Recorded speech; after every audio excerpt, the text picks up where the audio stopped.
Assalamualaikum warahmatullahi wabarakatuh. Perkenalkan, nama saya Muhammad Fauzi Syahputra dengan NIM 120 19100 25 dari Prodi Teknik Industri dari TPB 27. Di sini saya akan melakukan percobaan praktikum fisika dasar modul pertama dengan judul pengukuran dan kesalahan. Kita masuk saja ke penjelasannya. Penjelasan tentang tujuan percobaan ini yang pertama itu adalah mengetahui cara penggunaan alat ukur dasar yang pertama. Yang kedua itu menentukan kesalahan pada pengukuran beserta penjelasannya. Kemudian yang ketiga dapat menggunakan metode kuadrat kecil dalam percobaan data atau pengolahan data. Kemudian saya akan menjelaskan tentang istilah dalam percobaan kali ini. Yang pertama itu adalah ada alat ukur. Alat ukur itu alat yang digunakan untuk melakukan pengukuran yang memiliki skala untuk menunjukkan hasil ukur tersebut. Kemudian yang kedua, ketelitiannya itu kemampuan alat ukur untuk memberikan hasil ukur mendekati nilai yang sebenarnya. Kemudian yang ketiga itu adalah ketepatan, yaitu kemampuan alat ukur untuk memberikan hasil yang mendekati apabila dilakukan pengukuran yang berulang kali. Kemudian yang keempat itu adalah sensitivitas. Sensitivitas itu adalah perbandingan antara sinyal keluaran atau tanggapan alat ukur terhadap perubahan variabel yang diukur. Kemudian yang kelima ada resolusi. Resolusi itu adalah perubahan terkecil dari variabel yang akan diukur dan masih dapat direspon oleh alat ukur. Kemudian yang terakhir adalah kesalahan. Kesalahannya itu adalah penyimpangan hasil ukur terhadap hasil yang sebenarnya. Tanpa panjang lebar lagi, saya akan menjelaskan alat dan bahan yang akan digunakan dalam praktikum fisika dasar 1 kali ini dengan judul pengukuran dan kesalahan.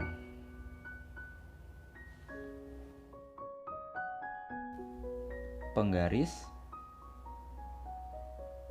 spidol, tisu, botol mineral, korek api, paku, dan yang terakhir adalah selotip. Oke, kita masuk ke percobaan yang pertama, yaitu adalah percobaan dengan alat ukur penggaris. Kita akan masuk ke penjelasan dari prosedur kali ini. Yang pertama, kita akan menyiapkan alat dan bahan. Alat dan bahan yang akan kita gunakan itu adalah yang pertama alatnya itu adalah penggaris 30 cm dan bahannya itu adalah sebuah kotak korek api. Dan di sini kita akan mengukur panjang, lebar, dan tinggi korek api ini. Langsung saja kita masuk ke pengukurannya. Yang pertama, percobaan yang pertama adalah pengukuran panjang. Untuk korek api ini kita akan mengukur panjangnya. Bentar, saya ukur dulu. Tipsnya itu adalah kalau mengukur kayak gini, mata kita harus sejajar atau lurus dengan alat yang kita ukur. Di sini kita dapat untuk korek api ini yaitu adalah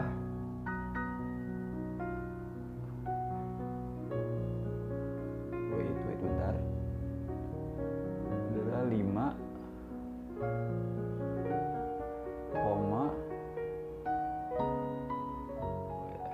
maaf mata saya,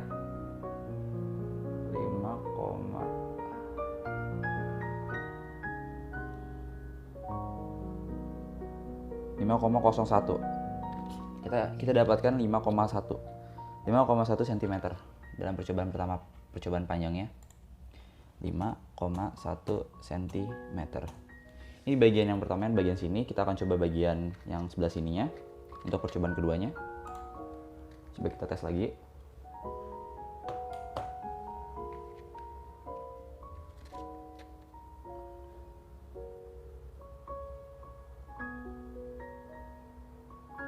Kita mendapatkan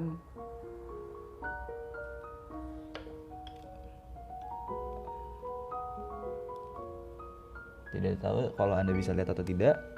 Kita mendapatkan 5,05 cm. Untuk percobaan yang kedua 5,005 cm. Dan untuk percobaan yang ketiga itu mungkin kita akan coba bagian yang lainnya, bagian sininya, bagian sini mungkin. Jadi, kita akan ukur kayak gini.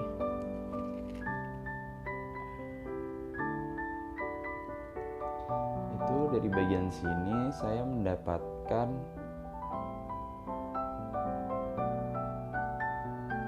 5,1 cm dengan panjangnya. Percobaan ketiga saya dapatkan 5,1 cm.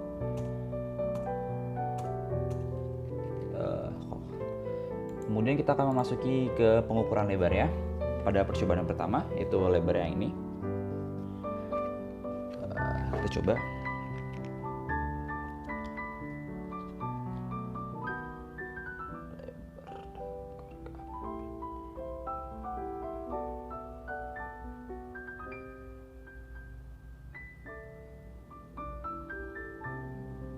Yaitu saya mendapatkan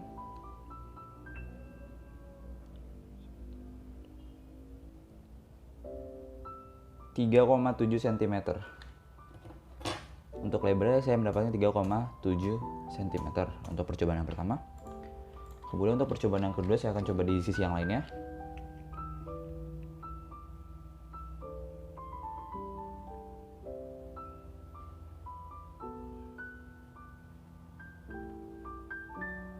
Di sisi lainnya ini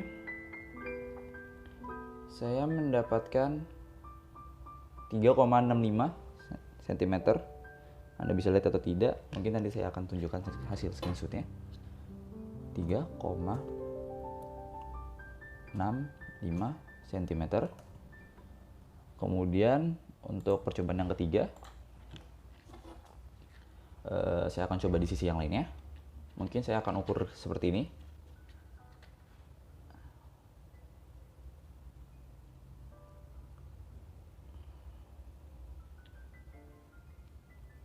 Untuk pengukuran berdiri seperti ini, saya mendapatkan hasil yang berbeda, yaitu saya mendapatkan hasilnya 3,6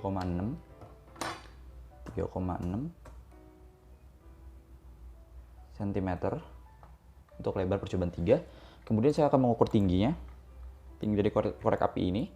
Pada percobaan pertama kita coba, saya akan mengukur yang ini, yang pendek ini. Saya coba ukur dengan cara berdiri dulu. Pertama dengan seperti ini juga, seperti percobaan yang pertama yang lainnya. Di sini untuk tingginya, saya mendapatkan, maaf nggak kelihatan. Saya mendapatkan hasilnya adalah 1 cm. Ya, agak susah ya untuk menunjukkannya, Pak. Saya mendapatkan 1 cm. Untuk percobaan yang keduanya, yaitu tadi saya ukur dengan cara begini, tiduran. Mungkin saya akan ukur dengan cara berdiri seperti ini, berdiri. Atau saya ukur dengan di bidang lainnya, di bagian yang lainnya. Untuk percobaan kedua seperti yang lainnya. Di sini saya mendapatkan untuk bagian yang lainnya itu adalah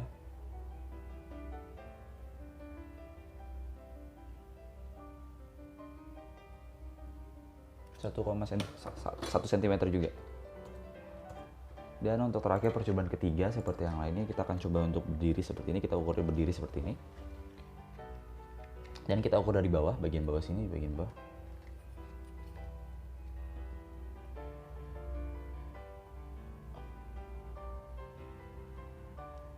Dan untuk tingginya saya ukur dari sini, dan hasilnya itu adalah saya mendapatkan 1,05 cm. Oke, mungkin itu saja percobaan. Untuk percobaan yang pertama itu pengukuran dengan alat ukur penggaris. Dan di sini saya akan masuki ke bagian perhitungannya, yaitu saya akan menghitung rata-rata dari percobaan ini dan standar deviasinya. Oke, di sini kita akan masuk ke perhitungan tabel pengukuran menggunakan penggaris. Di sini kita tahu semuanya itu. Yang pertama kita mendapatkan panjangnya itu adalah pada percobaan pertama itu 5,1 cm, kita ubah ke meter menjadi 0,051 meter. Dan percobaan kedua kita ubah menjadi meter juga, kita mendapatkan 0,0505 meter. Dan ketiga itu mendapatkan 0,051 meter. Dan untuk rata-ratanya kita mendapatkan 0,050833 meter. Dan standar deviasinya itu adalah 0,00016667. Dan ketelitian kita dapatkan 99,6721%. Itu bisa dapat dijelaskan di laporan praktikum fisika dasar saya. Terus lebarnya itu kita ubah juga ke meter. Kita mendapatkan percobaan pertama itu adalah 0,037 meter, kedua itu 0,06365, ketiga itu 0,036, dan X-nya itu kita mendapatkan 0,0365, dan standar deviasi kita mendapatkan 0,00028875, dan ketelitian kita mendapatkan 99,2091%. Untuk tinggi dari 1 cm kita ubah ke meter, 0,01 meter, 0,01 meter untuk kedua, yang ketiga 0,0105 meter, dan kita mendapatkan rata-ratanya 0,0101667 meter. Dan untuk standar deviasinya kita mendapatkan 0,00016667, hampir sama kayak standar deviasi pada panjang. Dan ketelitian kita berkurang 1% menjadi 98,3607%. Untuk volume itu kita dapatkan dari panjang kali lebar kali tinggi. Itu dari percobaan pertama kita mendapatkan 0,00001887. Untuk yang kedua itu 0,0001843325, yang ketiga itu 0,00019278, dan kita mendapatkan rata-ratanya itu sekian. Dan untuk standar deviasinya sekian, dan ketelitian kita naik 1% lagi menjadi 99,074%. Untuk massa jenisnya itu kita dapat cari dengan cara massa per volume. Dengan massa sudah diberitahu pada modul itu adalah 10 gram, kita ubah menjadi kilogram, jadi 0,01 kg dibagi sama volume setiap percobaan. Kita mendapatkan volumenya sekian, dengan rata-rata sekian, dengan standar deviasi sekian, dan ketelitian kita berkurang 1% menjadi 98,7043%. Mungkin itu aja untuk perhitungan pengukuran menggunakan garis. Kita akan lanjutkan ke percobaan selanjutnya. Oke, kita langsung masuk saja ke percobaan yang kedua, yaitu adalah dengan judul alat ukur stopwatch. Itu kita akan mengukur berapa waktu yang dibutuhkan air itu untuk keluar dari tempatnya. Di situ kita akan memerlukan botol air mineral berukuran 1500 ml atau 1,5 liter. Kemudian kita memerlukan sebuah tisu untuk melap air. Kemudian kita membutuhkan paku untuk membolongi botol tersebut. Kemudian sebuah wadah untuk menampung air tersebut. Kita membutuhkan juga solatif hitam untuk menutupi lubang yang sudah dibuat oleh paku. Kemudian kita membutuhkan juga spidol untuk menandai panjang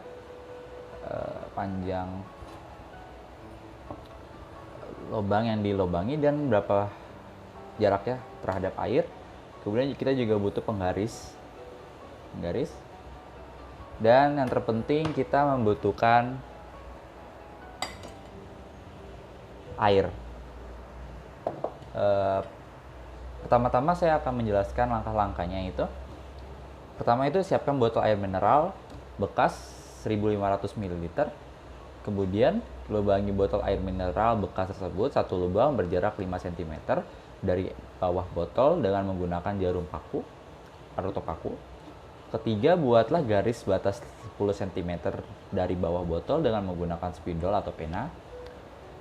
Selotip lubang botol tersebut pastikan menempel dengan rapi. Tuangkan air secukupnya ke dalam botol air mineral tersebut sampai pada garis batas 10 cm dari bawah botol.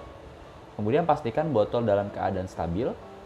Kemudian lepaskan selotip bersamaan dengan menekan tombol start pada stopwatch. Amati beberapa lama waktu yang diperlukan air untuk keluar dari lubang botol tersebut sampai air ke dasar wadah ini. Catat data yang diperoleh, ulangi percobaan selama 3 kali. Oke, step pertama itu kita ambil botol mineral 1500 ml. Kemudian kita ukur 5 cm dari bawah botol, dari bawah permukaan botol ini. Kita ukur. Saya mengukurnya di atas meja, kalau bisa lihat. Di atas meja. Kita ukur 5 cm 5 cm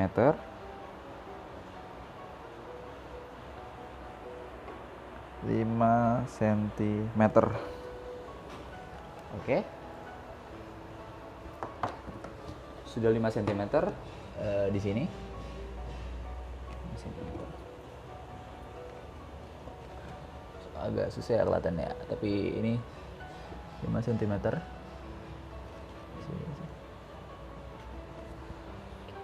Kemudian tanda ini kita bolongi, lubangi dengan paku.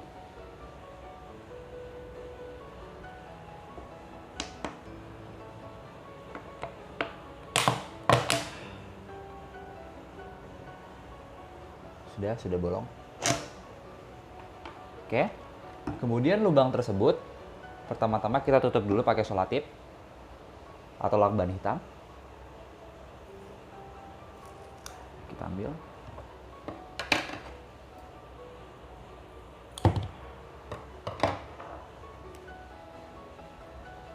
Selotip ini kita tutup lubang ini pakai selotip. Kemudian kita ukur juga 10 cm dari bawah permukaan botol, itu untuk batas air yang akan dimasukkan ke dalam botol ini. Kita hitung lagi, saya hitungnya juga di atas meja nih, di atas meja.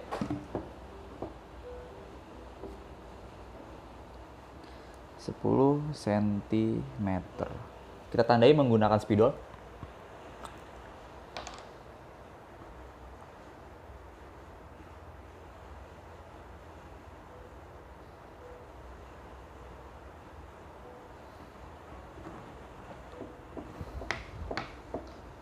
Sepuluh cm.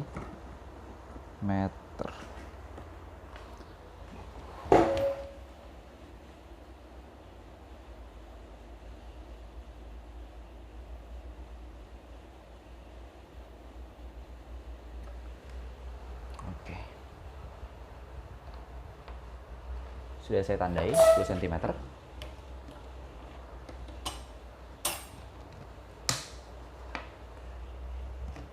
Ini adalah tandanya 10 cm. 10 cm.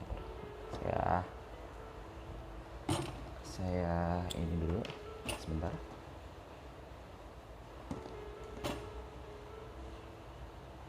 Saya tebalkan. Oke. 10 cm dari bawah permukaan botol.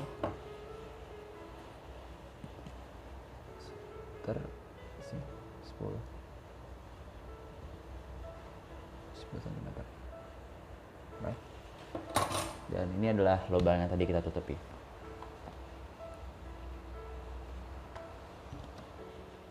Oke, kemudian kita isi botol ini dengan air apa saja.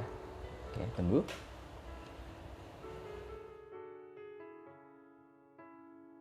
Oke, saya sudah isi botol ini dengan air dengan batas 10 cm dengan lihat 10 cm. Kemudian kita akan menghitung berapa lama air ini bisa tumpah ke dalam sini sampai tidak bisa keluar lagi airnya. Oke, kita langsung saja pindah ke Di sini tempat saya percobaan. akan mengisi air ke dalam botol ini untuk dihitung berapa lama air tersebut akan keluar dan meluncur ke arah wadah ini. Yang pertama kita langsung aja isi air ya, dengan tanda 10 cm yang ini. Langsung aja kita isi air ya.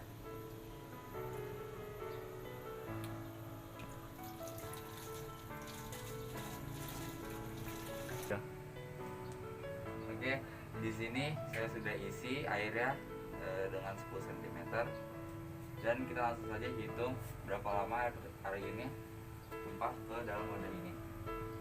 Saja kita hitung. Untuk percobaan yang pertama, 1, 2, 3.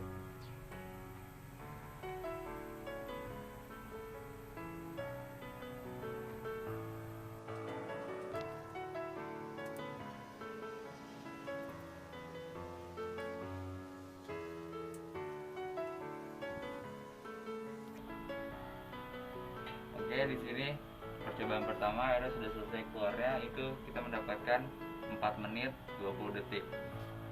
Kita langsung saja ke percobaan yang ketiga, percobaan yang kedua. Kita buang dulu airnya.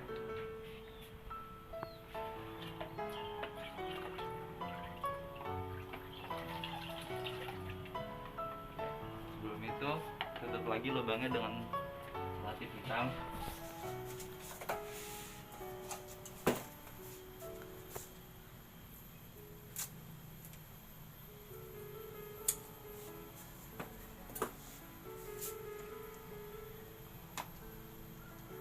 Dan isi lagi botolnya dengan air setinggi 10 cm.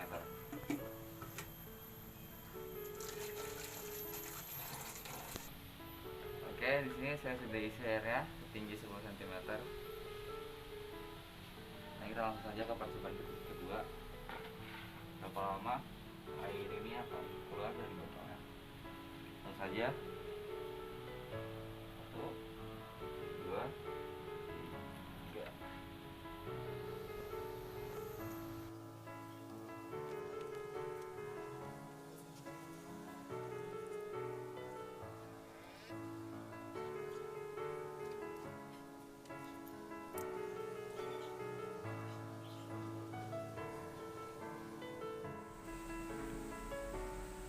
Oke, di sini airnya sudah berhenti dan saya mendapatkan waktunya itu 3 menit 54 detik. Kita langsung saja ke percobaan yang ketiga. Kita buang dulu airnya.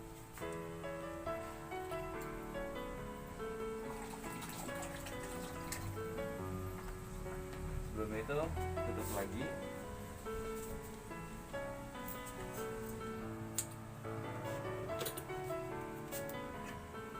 Lagi lubangnya dan diisi air lagi.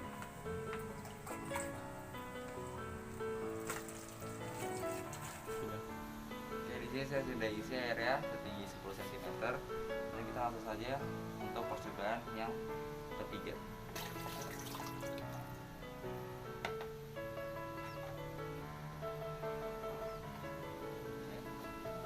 Kita mulai. 1, 2, 3.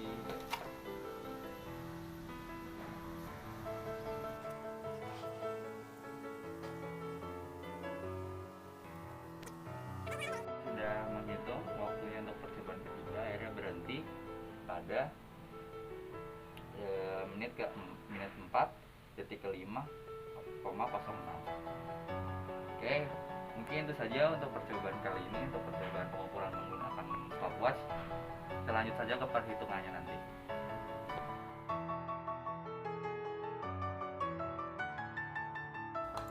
Oke, di sini saya akan menunjukkan tabel perhitungan saya tentang praktikum alat ukur menggunakan stopwatch. Di sini dari percobaan pertama kita mendapatkan hasil waktunya itu adalah 4 menit 20 detik dan itu kita ubah ke cm dulu menjadi 260 second. Kemudian untuk percobaan kedua saya mendapatkan waktunya 3 menit 54 detik 80 milisecond. Itu saya bulatkan menjadi 3,55 3 menit 55 detik. itu kita dapatkan menjadi 235 second. Untuk yang percobaan keempat itu saya mendapatkan 4 menit 05 detik. Itu saya ubah menjadi second, itu mendapatkan 245 second. Untuk rata-ratanya kita dapatkan 246,6 dan standar deviasinya itu 7,26498. Dan ketelitiannya itu pada alat ukur stopwatch ini mungkin turun 2% dari sebelumnya, rata-rata sebelumnya. Saya mendapatkan 97,0539%. Itu praktikum pertama dan praktikum kedua. Mungkin itu saja video dari saya. Saya minta maaf jika ada kesalahan tutur kata maupun ketelitian saya tentang pengukuran kali ini. Assalamualaikum warahmatullahi wabarakatuh. Terima kasih.